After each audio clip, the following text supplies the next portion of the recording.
ગુજરાત સરકારની ઇલેક્ટ્રિક વાહનો પર 5% ટેક્સ છૂટની જાહેરાત. ભાજપના નેતા દિલીપ ઘોષ 60 વર્ષની ઉંમરે લગ્ન કરશે. પાર્ટીના સાથીદારનો હાથ પકડીશ. પીએમ મોદીએ એલોન મસ્ક સાથે કરી ઇલેક્ટ્રોનિક વાત. ગણપત યુનિવર્સિટી દ્વારા ગુનીપ્રિન્યોર બુટ કેમ્પ 2025નું સફળ આયોજન. ઉમંગી ઉદ્યોગ સાહસિકોને મળી પ્રેરણા. મહાત્મા મંદિર, ગાંધીનગર ખાતે મુખ્યમંત્રી શ્રી ભૂપેન્દ્ર પટેલની અધ્યક્ષતામાં ક્રેડાઈની ચેન્જ ઓફ ગાર્ડ સેરેમની 2025 યોજાઈ. ઇમરાન હાશમીએ તાજેતરમાં કહ્યું કે દેશભક્તિપૂર્ણ ફિલ્મોમાં રાષ્ટ્રવાદી ભાવનાનો અતિરેક વાજબી નથી.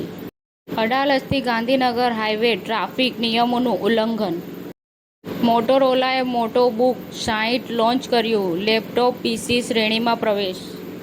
સંજય દત્ત અને આયુષ શર્મા સાથે કોમેડી ફિલ્મ બનાવશે સોહેલ ખાન. સમાચાર ટુડે ન્યૂઝ ચેનલની ટીમ અને જે સત્ય છે તે જ બતાવશે. આપ જોતા રહો સમાચાર ટુડે ન્યૂઝ ચેનલ. ગુજરાતની ધરતીનું ગુજરાતીઓ માટે જ, એટલે કે સમાચાર ટુડે ન્યૂઝ. અમારી સમાચાર ટુડે ન્યૂઝ ચેનલને લાઈક કરો, શેર કરો અને સબસ્ક્રાઇબ કરો અને જોડાયા રહો સમાચાર ટુડે ન્યૂઝ ચેનલ સાથે. મળશે દરરોજ ઇનામ જીતવાની તક. અમારા સભ્ય બનો, જોડાઓ અમારી સાથે.